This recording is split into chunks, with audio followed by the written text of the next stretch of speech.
السلام عليكم ورحمة الله تعالى وبركاته. بسم الله الرحمن الرحيم. ரியாது ஸாலிஹீன் பாடம் 357. இந்த ரியாது ஸாலிஹீன் கிதாபினுடைய 357ஆம் நாள் பாடத்தில் நாம் அமர்ந்திருக்கின்றோம். இந்த பாடத்தில் பாபு தஹரீமில் கிப்ரி வல் இஅஜாபி என்ற தலைப்பின் கீழ் வரக்கூடிய ஹதீஸுகளை பற்றி நாம் பேசிக் கொண்டிருக்கின்றோம். அல்ஹம்துலில்லாஹ். நம்முடைய ஜாமியா ரகீப் எஜுகேஷனல் ட்ரஸ்டின் மூலமாக பல தீன் சம்பந்தப்பட்ட சேவைகளையும் பல துன்யா சம்பந்தப்பட்ட சேவைகளையும் நாம் செய்து கொண்டிருக்கின்றோம். இந்த சேவைகள் எவ்வித தொய்வின்றி தொடர்ந்து நடைபெறுவதற்காக நீங்கள் துஆ செய்யுங்கள். இன்னும் ஆதரவு தாருங்கள். நன்மையில் ஒன்று சேருவோம், முந்திக் கொள்வோம். உங்களுடைய நன்கொடைகளை எங்களுக்கு நீங்கள் வழங்க விரும்பினால் எங்களுடைய பேங்க் அக்கவுண்ட் டீட்டெயில்ஸ், வங்கி முகவரிகள் இங்கு கொடுக்கப்பட்டிருக்கின்றது. இது அல்லாமல் இங்கு கியூஆர் ஸ்கேனும் கொடுக்கப்பட்டிருக்கின்றது. இதன் மூலமாக நீங்கள் ஸ்கேன் செய்தும் உங்களுடைய நன்கொடைகளை எங்களுக்கு நீங்கள் தாராளமாக வழங்கலாம். அல்லாஹு தஆலா உங்கள் வாழ்நாளை மென்மேலும் பரக்கத்தானதாகவும் செழிப்பானதாகவும் ஆக்கி வைப்பானாக. ஆமீன் ஆமீன் யா ரப்பல் ஆலமீன். இப்பொழுது இந்த ரியாது ஸாலிஹீனுடைய 357ஆம் நாள் பாடத்தில் நாம் 3 ஹதீஸுகளை பற்றி பேச இருக்கின்றோம். அந்த 3 ஹதீஸுகளில் முதலாவது ஹதீஸானது நபியின் ஏவலை மீறியவர் என்ற தலைப்பில் கிளமையக்கூடிய முதல் ஹதீஸ். இந்த ஹதீஸில் சொல்லப்படக்கூடிய செய்தி என்னன்னா, ஒரு முறை ஸல்லல்லாஹு அலைஹி வஸல்லம் அவர்களுக்கு முன்னால் ஒரு நபர் தன்னுடைய இடது கையால் சாப்பாடை சாப்பிடுகிறார். தனது லெப்ட் ஹேண்ட்ல இடது கையில சாப்பிடுறாரு. ஸல்லல்லாஹு அலைஹி வஸல்லம் அவர்கள் சொன்னார்கள், உன்னுடைய வலது கையால் நீ சாப்பிடு என்று ஸல்லல்லாஹு அலைஹி வஸல்லம் அவர்கள் ஏவல் விடுத்தார். அப்போ அந்த நபர் சொன்னாரு, என்னால் இயலாது, என்னால் வலது கையால் சாப்பிட முடியாது என்று ஸல்லல்லாஹு அலைஹி வஸல்லம் அவர்களை பார்த்து அவர் சொல்லிட்டார். சொன்ன உடனே ஸல்லல்லாஹு அலைஹி வஸல்லம் சொன்னாங்க, உன்னால் இயலாததா? பெருமையே தவிர உன்னை எதுவும் தடுக்கவில்லை. ஓ, உன்னிடம் இருக்கக்கூடிய பெருமைதான் உன்னை வலது கையால் சாப்பிடுவதை விட்டும் தடுக்கிறது. நீ பெருமை மிக்கவன், அதனால் உன்னால் இயலாததாகவே ஆகட்டும் என்று ஸல்லல்லாஹு அலைஹி வஸல்லம் அவர்கள் அந்த நபரை பார்த்து சொல்லிவிட்டார்கள். பின்னர் இந்த ஹதீஸை அறிவிக்கக்கூடியவர்கள் சொல்கிறார்கள், ஸல்லல்லாஹு அலைஹி வஸல்லம் அப்படி சொன்ன உடனே அவரு அதற்கப்புறம் தன்னுடைய வலது கையை தன்னுடைய வாய்க்கு அருகாமையில், தன்னுடைய வாயினுடைய பக்கமே அவர் கொண்டு போக முடியல. அப்போ தன்னுடைய வலது கையால் சாப்பிடாதவராகவே அவர் ஆகிட்டார் என்பதை நமக்கு இந்த ஹதீஸின் மூலம் சொல்லித் தருகிறார்கள். இரண்டாவது ஹதீஸ் என்பது நரகவாசிகள் என்ற தலைப்பில் கிளமையக்கூடிய இரண்டாவது ஹதீஸாக இருக்கு. இதில் ஸல்லல்லாஹு அலைஹி வஸல்லம் அவர்கள் சொல்லக்கூடிய விஷயம் என்னன்னா, ஒரு முறை ஸல்லல்லாஹு அலைஹி வஸல்லம் அவர்கள் கேட்டார்கள், சஹாபாக்கள் மத்தியில, தோழர்களே, உங்களுக்கு நரகத்தை பற்றி, அதாவது நரகவாசிகளை பற்றி உங்களுக்கு நான் சொல்லட்டுமா, உங்களுக்கு அறிவித்து தரட்டுமா என்று ஸல்லல்லாஹு அலைஹி வஸல்லம் கேட்கிறாங்க. சஹாபாக்கெல்லாம் சொல்லுங்க யார சொல்லலாம்னு சொன்ன உடனே ஸல்லல்லாஹு அலைஹி வஸல்லம் சொல்றாங்க, கடின இதயமுடையவரும் கஞ்சத்தனம் செய்பவரும் பெருமை கொள்பவரும் இவர்கள் ஆகிய அனைவரும் நரகவாசிகளே என்று ஸல்லல்லாஹு அலைஹி வஸல்லம் அவர்கள் சொன்னார்கள். இப்போ 3 நபர்கள் சொன்னாங்க. முதல்ல கடினமான இதயம் மிக்கவர்கள், மக்களிடத்தில் இரக்கம் காட்டாதவர்கள், மக்களிடத்தில் எந்த ஒரு இரக்கமும் காட்டாமல் கடினமாக நடந்து கொள்ளக்கூடியவர்கள், இவங்க முதல் நபர். இரண்டாவது கஞ்சத்தனம் செய்பவர்கள், இந்த உலகத்துல செலவழிக்க மாட்டாங்க, எந்த ஒரு காரியத்துக்கும் செலவு செய்யாம அல்லாஹ் கொடுத்த அந்த எல்லா செல்வத்தையும் தன்னோடைய வைத்துக் கொள்ளக்கூடியவர்களாக இருப்பார்கள், யாருக்கும் கொடுக்க மாட்டாங்க. அப்படிப்பட்ட கஞ்சம் செய்பவர்கள். மூன்றாவது இந்த உலகத்தில் பெருமை கொள்ளக்கூடியவர்கள், பெருமை அடித்த உலகத்தில் சுற்றி திரிவார்கள். அத்தகைய இந்த 3 நபர்களும் தான் நரகவாசிகள் என்று ஸல்லல்லாஹு அலைஹி வஸல்லம் அவர்கள் தன்னுடைய சஹாபாக்களுக்கு கற்றுத்தரக்கூடிய ஹதீஸ் தான் இந்த ஒரு ஹதீஸாக இருக்கு. இது இரண்டாவது ஹதீஸ். மூன்றாவது சொர்க்கமும் நரகமும் என்ற தலைப்பில் கிளமையக்கூடிய ஹதீஸாக இருக்கு. இதில் சொல்லக்கூடிய செய்தி என்னன்னா, ஸல்லல்லாஹு அலைஹி வஸல்லம் சொன்னாங்க, ஒரு முறை சொர்க்கமும் நரகமும் தர்க்கம் செய்து கொண்டா. அப்போ ரெண்டு சேர்ந்து வாக்குவாதம் செஞ்சு தர்க்கம் செய்து கொள்ளுது, நீ பெருசா நான் பெருசான்னு. அப்போ நரகம் சொல்லுதான், என்னிடம் அட்டூழியம் செய்பவர்களும் பெருமை கொள்பவர்களும் இருக்கிறார்கள். இந்த உலகத்துல அட்டூழியம் செய்யக்கூடிய அநியாயக்காரர்கள் என்னிடத்தெல்லாம் இருக்கிறாங்க. இந்த உலகத்தில் யாரெல்லாம் பெருமை பேசக்கூடியவர்களாக பெருமை அடித்துக் கொள்ளக்கூடியவர்களா இருந்தார்களோ அந்த பெருமை அடிக்கக்கூடியவர்கள் என்னிடத்தான் இருக்கிறாங்க அப்படின்னு நரகம் சொன்னிச்சான். அப்போ உடனே சொர்க்கம் சொன்னதான், என்னிடம் யார் இருக்கிறாங்க தெரியுமா? மக்களில் பலவீனமானவர்களும் மக்களில் ஏழைகளும் என்னிடத்தில் இருக்கக்கூடியவர்களாக இருக்கிறார்கள் என்று அந்த சொர்க்கம் சொல்லி இப்படி ரெண்டு மாறி மாறி தர்க்கம் செய்து கொண்டனான். அப்போ அந்த இரண்டுக்கும் இடையே அல்லாஹு தஆலா சொன்னானா, அல்லாஹு தஆலா தீர்ப்பு வழங்கினானாம். என்ன தீர்ப்பு? சொர்க்கமாகிய நீ என்னுடைய ரஹமத்தாக இருக்கிறாய், என்னுடைய அருளாக இருக்கிறாய். உன் மூலம் நான் யாருக்கு அருள் புரிய வேண்டும் என்று நாடுகிறேனோ அவர்களுக்கு நான் ரஹமத் செய்யக்கூடியவனாக இருக்கிறேன் என்று அல்லாஹ் சொன்னான். நரகத்தை பார்த்து சொன்னா, நரகமாகிய நீ என் வேதனையாக இருக்கிறாய், என்னுடைய அதாபாக இருக்கிறாய். உன் மூலம் நான் யாருக்கு வேதனை செய்ய வேண்டும் என்று நாடுகிறேனோ அவர்களுக்கு நான் வேதனை செய்யக்கூடியவனாக இருக்கிறேன் என்று அந்த நரகத்தை பார்த்து அல்லாஹ் சொன்னான். சொல்லிவிட்டு உங்கள் இருவரையும் நிரப்புவது என் மீது பொறுப்பாக இருக்கின்றது. அது என் மீது பொறுப்பு. உங்க இருவருக்கும் கிடைக்கக்கூடிய அந்த உங்கள் இருவருடைய வயிறையும் நிரப்பக்கூடிய பொறுப்பு என்னுடைய பொறுப்பு என்று அல்லாஹு தஆலா அந்த இருவருக்கும் சமரசம் செய்து வைத்தான் என்ற இந்த சம்பவத்தை ஸல்லல்லாஹு அலைஹி வஸல்லம் அவர்கள் தன்னுடைய சஹாபாக்களுக்கு தரக்கூடியவர்களாக இருக்கிறார்கள். அதுதான் சொர்க்கமும் நரகமும் என்று தலைப்பு அமைச்சிருக்கிறோம். அப்போ இந்த 3 ஹதீசுகளை பற்றி மாத்திரம்தான் இந்த பாடத்தில் நம்ம பேச இருக்கிறோம். இந்த 3 ஹதீசுகளுக்கான கருத்து சுருக்கத்தையும் நம்ம இப்ப பார்த்தாச்சு.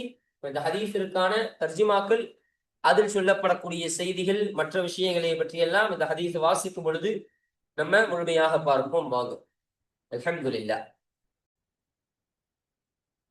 இப்போ நம்ம கிதாபை பார்ப்போம். 2வது ஹதீஸ், இன்னும் 613வது ஹதீஸ். இந்த பாடத்திற்கு அமையக்கூடிய ஹதீஸ்களுடைய வரிசையின் பிரகாரம் இது 2வது ஹதீஸாக இருக்கு.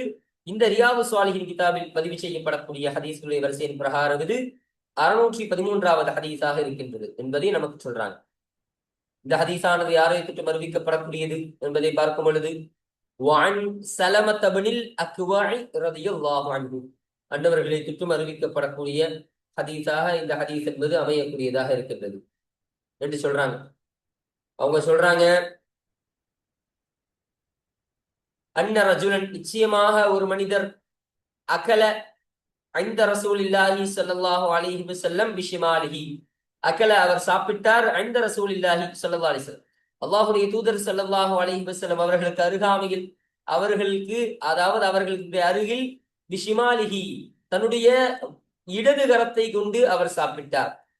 அப்போ ஸல்லல்லாஹு அலைஹி வஸல்லம் முன்னாடி தன்னுடைய இடது கையால அவர் சாப்பிடக்கூடியவராக இருந்தார். அப்போ ஃபகால, அப்பொழுது ஸல்லல்லாஹு அலைஹி வஸல்லம் அவர்கள் சொன்னார்கள், குல் பியமீனிக, உன்னுடைய வலது கரத்தால் நீ சாப்பிடு என்று ஸல்லல்லாஹு அலைஹி வஸல்லம் அவர்கள் கூறக்கூடியவர்களாக இருந்தார்கள். அதாவது இங்கே நமக்கு ஷரஹில போடும் பொழுது அவர் இதை ஏற்காமல், உண்மைக்கு கீழ்ப்படியாமல், காரணம் இல்லாத ஒரு காரணத்தை சொல்லி எனக்கு முடியாது என்று சொன்னார் என்பதை நமக்கு இங்கு சொல்லித்தராங்க. பாருங்க, இப்ப ஸல்லல்லாஹு அலைஹி வஸல்லம் வலது கரத்தால் நீ சாப்பிடுன்னு சொன்ன உடனே கால அந்த நபர் சொன்னாரு, லா அஸ்ததிஉ, என்னால் முடியாது, நான் வலது கரத்தால் சாப்பிட இயல மாட்டேன் என்று அவர் சொன்ன பொழுது, கால ஸல்லல்லாஹு அலைஹி வஸல்லம் அவர்கள் சொன்னார்கள், லஸ்ததஅத், நீ இயலாதவனாகவே ஆகிவிடு என்று ஸல்லல்லாஹு அலைஹி வஸல்லம் அவர்கள் சொல்லிவிட்டார்கள். இப்ப ஷரஹ்ல பார்க்கும் பொழுது இது 2 விதமாக புரிந்து கொள்ளலாம் என்று சொல்றாங்க. முதல் விஷயம் என்னன்னா, அவன் ஆரம்பத்திலேயே உண்மையில் உடலால் முடியாதவன் அல்ல, ஆனால் உண்மையை ஏற்காத அகங்காரம் காரணமாக அவன் ஸல்லல்லாஹு அலைஹி வஸல்லம் சொல்லை மறுத்தவனாக இருக்கிறான் என்று ஒரு விளக்கத்தை நம்ம விளங்கிக் கொள்ளலாம். அப்போ அவன் எதனால் அசத்தியான்னு சொன்னான்னு சொன்னா, அவனுக்கு அகம்பாரம் எது, அவனுடைய அந்த உள்ள இருக்கக்கூடிய அந்த அகங்காரத்தின் காரணமாக ஸல்லல்லாஹு அலைஹி வஸல்லம் சொல்ல மறுக்கணும் அப்படின்னு சொல்லியே அவன் மறுத்தான் என்பதை நமக்கு இங்கு சொல்லித்தராங்க. 2வது விஷயம் பார்க்கும் பொழுது, அவன் உடலால் முடியாதவன், அதாவது முடியாதவன் ஒன்றும் கிடையாது, அப்படி முடியாததுன்னு ஒரு சப்ப காரணத்தை காட்டி ஸல்லல்லாஹு அலைஹி வஸல்லம் அவர்களுக்கு மருத்துவனாக இருக்கிறான். இப்ப சத்தியம், என்னால முடியாது யார சொல்லலாம், என்ன எனக்கு இது உடல்ல இப்படி இருக்கு, என்னால வலது கையில் எனக்கு அடிபட்டு இருக்கு, ஏதாவது வச்சுக்கலாம், வலது கையில் எனக்கு அடிபட்டு இருக்கு அதனால சாப்பிட முடியாது. ஆனா உண்மை என்ன, அவனுக்கு வலது கையில அடி ஒண்ணும் படல, அவனுக்கு எந்த ஒரு காயமும் கிடையாது. அவன் சும்மா ஒரு பொய்க்காக ஒரு மழுப்புவது, அப்போ ஒரு மழுப்புறதுக்காக அவன் ஒரு சப்ப காரணத்தை சொல்லி அவன் தப்பிக்க பார்க்கிறான். அப்ப அதன் காரணமாக தான் இப்படிப்பட்ட வார்த்தையை அவன் சொன்னான் என்பதை நமக்கு இங்க ஷரஹ்ல அருமையாக சொல்லித் தருகிறார்கள். அப்போ சொல்லிவிட்டு நீ சாப்பிட நீ முடியாதவனாகவே நீ ஆகிவிடு என்று ஸல்லல்லாஹு அலைஹி வஸல்லம் அவர்கள் சொல்லிவிட்டு சொன்னார்கள், அவனை எதுவும் தடுக்கவில்லை, இல்லல் கிபுரு, பெருமையை தவிர எதுவும் அவனை தடுக்கவில்லை என்று ஸல்லல்லாஹு அலைஹி வஸல்லம் அவர்கள் சொன்னார்கள். அப்ப பெருமை தான் அவனை தடுக்குது. பெருமை அவனுடைய உள்ளத்தில் இருப்பதன் காரணமாக தான் அவன் இடதுகையில சாப்பிடக்கூடியவனாக இருக்கான். பெருமை இல்லைன்னு சொன்னா அவன் வலதுகையில சாப்பிடக்கூடியவனாக இருப்பான் என்று சொல்லி தந்தார்கள். அப்போ இந்த காலவுடைய கமீர் யாரு? இந்த சலமா ரதியல்லாஹு அன்ஹு, இந்த சலமத் இப்னு அக்வா ரதியல்லாஹு அன்ஹு அன்னவர்கள் தான் இந்த ஹதீஸை அறிவிக்கக்கூடியவர்கள். அவங்க சொல்றாங்க, ஃபமா ரஃபஅஹா, அவர் அந்த ஒருவர், அதாவது சாப்பிட்டார் இல்லையா அந்த இடது கையில, அந்த இடது கையால் சாப்பிட்ட அந்த நபர் இடது கையை அவர் உயர்த்தவில்லை, இலாஃபி, அவருடைய வாயின் பக்கம் அவருடைய இடது கையை அவர் உயர்த்தவே முடியல. அப்போ அவர் இப்படி சொன்ன உடனே அவர் இடது கையை உயர்த்தாவதாகவே அவர் ஆகிவிட்டார் என்பதை சலமா ரதியல்லாஹு அன்ஹு அவர்கள் சொல்லித் தருகிறார்கள். அப்போ இப்படிப்பட்ட ஸல்லல்லாஹு அலைஹி வஸல்லம் அவர்களுடைய பத்வாவை அவர் வாங்கியவராக இருக்கிறார். அதன் காரணமாக தான் இப்படிப்பட்ட ஒரு விஷயம் என்பது அவருக்கு இருந்து விட்டது என்று சொல்றாங்க. நம்ம ஷரஹ்ல சொல்லும் பொழுது, இந்த மனிதர் இந்த இடது கையில சாப்பிட்டார் இல்லையா, இவர் ஒரு ஈமான் கொண்டவர் என்பது பல அறிஞர்கள் சொல்லக்கூடிய கருத்தாக இருக்கு. இவர் ஒரு முஃமினாக இருக்கிறார் என்று சொல்றாங்க. ஆனா காதி இயாத் ரலியல்லாஹு அன்ஹு அன்னவர்கள் சொல்றாங்க, இவர் ஒரு முனாஃபிக் என்பதாக சொல்கிறார்கள். அப்ப இவர் முஸ்லீம்லாம் கிடையாது, இவர் முஃமின்லாம் கிடையாது, இவர் முனாஃபிக், ஒரு நயவஞ்சகர் என்று காதி இப்னு இயாத் ரலியல்லாஹு அன்ஹு அன்னவர்கள் சொல்லி தருகிறார்கள். ஆனா இதற்கு எந்த ஒரு ஆதாரம் இல்லை. அதனால இவர் ஒரு முஃமினான ஒரு நபர் இருந்தா பல அறிஞர்கள் சொல்லி தருகிறார்கள். அப்ப அதன் அடிப்படையிலே இதை எடுத்துக்கொள்ளலாம் என்று நமக்கு சொல்றாங்க. சரிங்களா? பாருங்க, ரவாஹு முஸ்லிம், இந்த ஹதீஸனை முஸ்லிம் ரஹ்மத்துல்லாஹி அலைஹி அன்னவர்கள் அறிவித்தார்கள் என்று சொல்றாங்க. அப்போ இந்த ஹதீஸானது இந்த பாடத்திற்கு கீழே பதிவு செய்யப்படுவதற்கான காரணம் என்னன்னு சொன்னா, இங்கு இந்த பாடம் என்பது பெருமையை பற்றி பேசக்கூடிய பாடம். பெருமை அளிப்பவருடைய நிலை எத்தகையதாக இருக்கின்றது என்பதை பற்றி பேசக்கூடிய பாடமாக இருக்கு. இந்த இடத்துல ஸல்லல்லாஹு அலைஹி வஸல்லம் அவர்கள் சொல்லும் பொழுது, மா மனஅஹு இல்லல் கிப்ரு, பெருமைதான் இவரை தடுக்கக்கூடியதாக இருக்கு என்று சொன்னாங்க இல்லையா? பெருமையை தவிர இது வேற எதுவும் இவருக்கு தடுக்கல, பெருமைதான் இவரை தடுக்குது. அப்போ இவர் பெருமையுடையவராக இருக்கிறார். அந்த பெருமையின் காரணமாக தான் ஸல்லல்லாஹு அலைஹி வஸல்லம் அவருடைய இப்படிப்பட்ட ஒரு பத்வாவை இவர் வாங்கிவிட்டார். அதன் காரணமாக தான் காலம் முழுவதும் தன்னுடைய கரத்தை அவர் வாயின் பக்கம் உயர்த்தாவதாக அவர் ஆகிவிட்டார். அப்போ இது ஒரு எச்சரிக்கையாக கொண்டு வரப்பட்ட ஹதீஸாக இருக்கிறது. அப்போ பெருமை என்பது எந்த காலத்திலேயும் அது அல்லாஹ்வுடைய திருப்தியையோ ஸல்லல்லாஹு அலைஹி வஸல்லம் அவருடைய திருப்தியையோ பெற்றுத்தரக்கூடியதாக கிடையவே கிடையாது என்பதை ஆணித்தரமாக சொல்லும் விதமாக தான் இந்த ஹதீஸ் என்பது இந்த பாடத்திற்கு கீழே பதிவு செய்யப்பட்டதற்கான காரணமாக இது அமைகின்றது. இப்ப அடுத்தபடியாக பாருங்க, மூன்றாவது ஹதீஸ், 614வது ஹதீஸ். இந்த ஹதீஸானது யாரை பற்றும் அறிவிக்கப்படக்கூடிய ஹதீஸாக இருக்கின்றது என்று சொன்னால், وعن حارثة بن وهب رضي الله عنه, வஹப் என்பவருடைய மகனான ஹாரிசா ரலியல்லாஹு அன்ஹு அன்னவர்களை தொற்றும் அறிவிக்கப்படக்கூடிய ஹதீஸாக இந்த ஹதீஸ் என்பது அமைகின்றது. قال, அவர்கள் சொன்னார்கள், சமிஅத்து ரசூலல்லாஹி ஸல்லல்லாஹு அலைஹி வஸல்லம், அல்லாஹ்வுடைய தூதர் ஸல்லல்லாஹு அலைஹி வஸல்லம் அவர்களிடம் நான் செவியுற்றுள்ளேன். அப்போ உங்கள்ட்ட நான் கேட்டிருக்கேன். யகூலு, ஸல்லல்லாஹு அலைஹி வஸல்லம் அவர்கள் சொல்வார்கள், அலா உஃபிருக்கும் பி அஹ்லின் நாரி, நரகவாசிகளை குறித்து உங்களுக்கு நான் அறிவிக்கட்டுமா என்று ஸல்லல்லாஹு அலைஹி வஸல்லம் அவர்கள் கேட்டார்கள். அப்போ நரகவாசிகள் யாருன்னு சொல்லி உங்களுக்கு நான் சொல்லட்டுமா அப்படின்னு கேட்ட உடனே சஹாபாக்களும் சொல்லுங்கன்னு சொன்னாங்க. சொன்ன உடனே ஸல்லல்லாஹு அலைஹி வஸல்லம் அவர்கள் சொன்னார்கள், குல்லு உதுல்லின் ஜவ்வாலின் முஸ்தக்பீரின் என்று சொன்னார்கள். உதுல்லின், அப்போ உதுல்லின் என்று சொன்னால் இதற்கு அர்த்தம் போடும் பொழுது,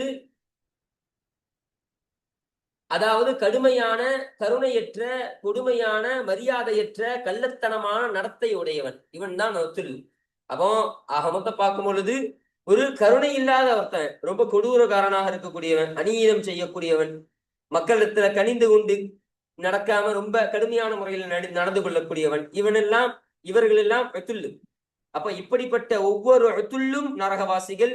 அடுத்து சொன்னாங்க ஜவ்வாலின், ஒவ்வொரு ஜவ்வாதுன்னு சொன்னா அதற்கு சொல்றாங்க பேராசை மிகுந்தவன், அதிகமாக செல்வத்தை குவிப்பவன், பிறருக்கு கொடுக்காதவன், கஞ்சன், இப்படிப்பட்ட அர்த்தத்துக்கெல்லாம் அது வரக்கூடியதாக இருக்கும். ரொம்ப பேராசை மிக்கவனாக இருப்பான்.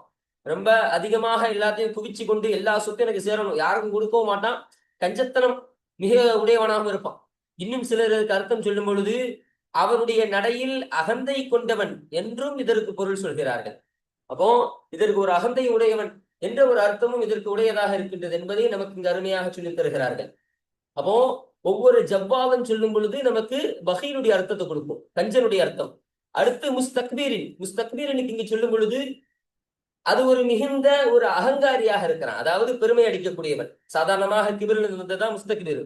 அப்போ பெருமை அடிக்கக்கூடியவன், மக்களை இழிவாக எண்ணக்கூடியவன், மக்களை தஹ்கீர் செய்யக்கூடியவன், இப்படிப்பட்ட ஒவ்வொருவரும். அப்ப அநீதம் செய்யக்கூடியவன், கஞ்சத்தனமுடையவன், பெருமை அடிக்கக்கூடியவன், இப்படி ஒவ்வொருவருமே நரகவாசிகள் என்று ஸல்லல்லாஹு அலைஹி வஸல்லம் அவர்கள் தன்னுடைய தோழர்களுக்கு சொல்லி தந்தார்கள். முத்தஃபகுன் அலைஹி, இந்த ஹதீஸினை புகாரி முஸ்லிம் ரஹ்மத்துல்லாஹி அலைஹிமா அவர்கள் இருவரும் இத்திஃபாக் செய்து சேர்ந்து அறிவித்த ஹதீஸாக இருக்கின்றது. இன்னும் இதனுடைய ஷரஹாகிறது முன்பு, அதாவது இதனுடைய ஷரஹ், இதனுடைய விளக்கமாகிறது முன் சென்று விட்டது. ஃபி பாபி துஅஃபத்தில் முஸ்லிமீன், துஅஃபத்தில் முஸ்லிமீன், அதாவது முஸ்லிம்களுடைய பலவீனத்தை பற்றி, அதாவது பலவீனமான முஸ்லிம்கள் இருப்பாங்களா இல்லையா, அவர்களை பற்றி பேசக்கூடிய அந்த பாடத்தில் இதனுடைய விளக்கம் என்பது முன் சென்று விட்டது என்பதை நமக்கு இங்கு அருமையாக சொல்லித்தராங்க. சரிங்களா? இப்போ இந்த ஹதீஸ் என்பது இந்த பாடத்திற்கு கீழே பதிவு செய்யப்படுவதற்கான காரணம் என்னன்னு சொன்னா, இங்கு ஸல்லல்லாஹு அலைஹி வஸல்லம் அவர்கள் நரகவாசிகள் யார் என்று சொல்லி தரும் பொழுது 3 நபர்கள் சொன்னாங்க. ஜவ்வாது, முஸ்தக்பிர். இதில் நமக்கு இந்த பாடத்திற்கு பொதுவாக வரக்கூடிய வார்த்தை இந்த முஸ்தக்பிர். அப்போ பெருமையை பற்றி பேசக்கூடிய பாடம் தான் இந்த பாடம். அப்போ பெருமை அடிக்கக்கூடியவர்கள் நரகத்தை சார்ந்தவர்கள் என்று ஸல்லல்லாஹு அலைஹி வஸல்லம் அவர்கள் சொல்வதன் காரணமாக தான் இந்த ஹதீஸ் என்பது இந்த பாடத்திற்கு கீழே பதிவு செய்யப்படுவதற்கான காரணமாக இது அமைகின்றது. சரிங்களா?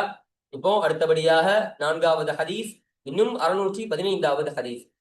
இந்த ஹதீஸ் என்பது யாரை தொற்றும் அறிவிக்கப்படக்கூடிய ஹதீஸாக இருக்கின்றது என்றால், வஅன் அபி ஸஈத் அல்-குத்ரி ரலியல்லாஹு அன்ஹு, குத்ரி கோத்திரத்தை சார்ந்த அபூ ஸஈத் ரலியல்லாஹு அன்ஹு அன்னவர்களை தொற்றும் அறிவிக்கப்படக்கூடிய ஹதீஸாக இந்த ஹதீஸ் என்பது அமையக்கூடியதாக இருக்கின்றது.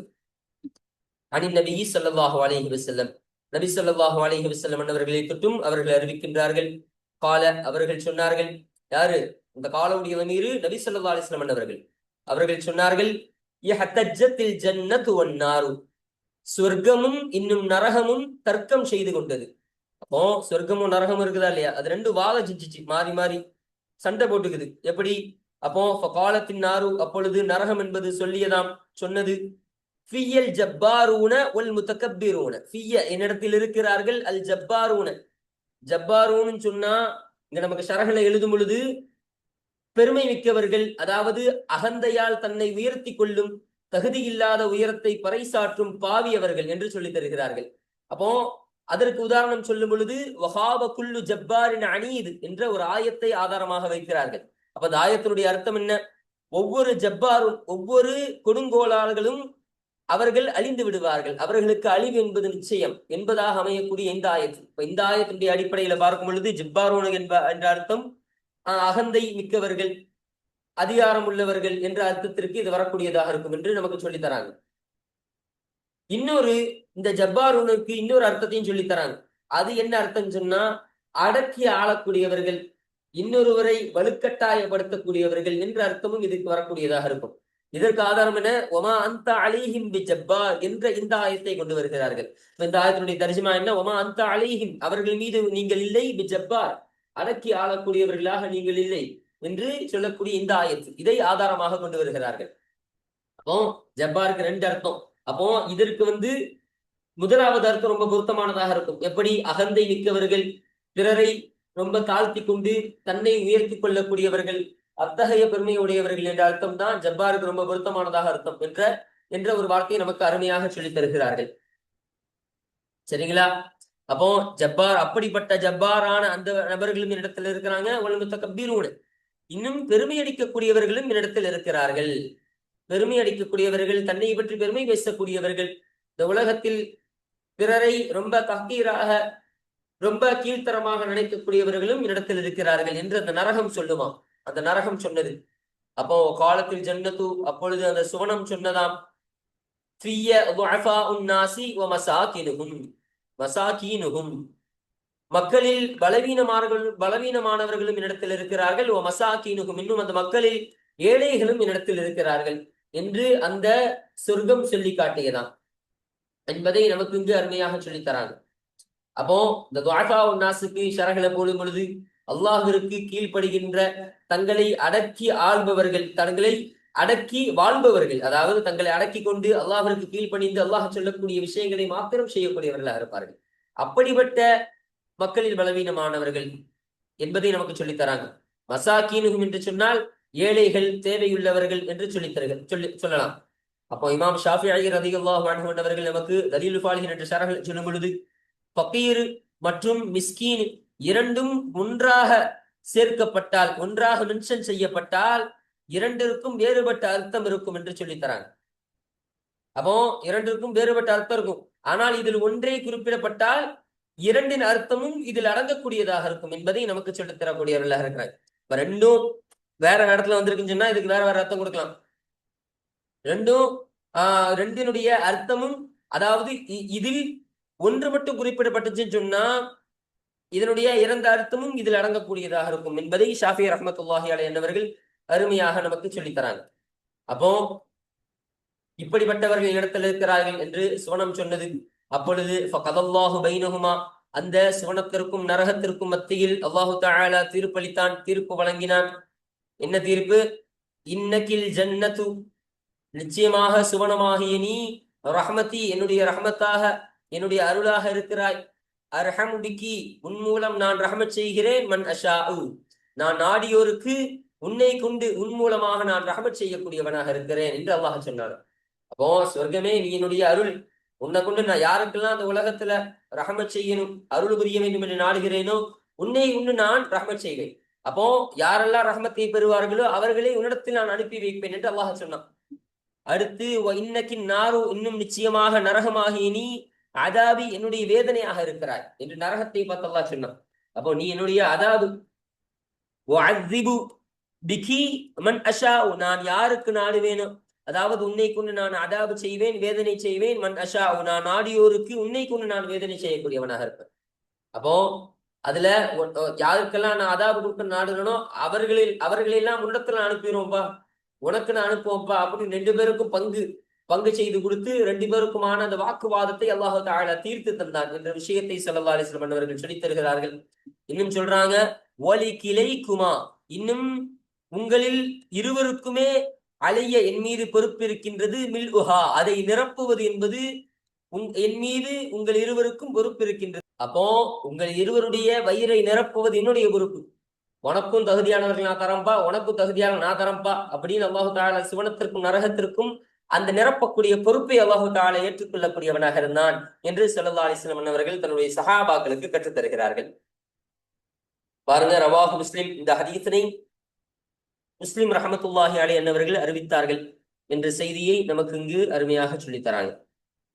இந்த ஹதீஸ் என்பது இந்த பாடத்திற்கீழ பதிவு செய்யப்படுவதற்கான காரணம் என்னன்னு சொன்னா, இங்கு அந்த நரகம் சொல்லக்கூடிய வார்த்தையை கவனிக்கணும்.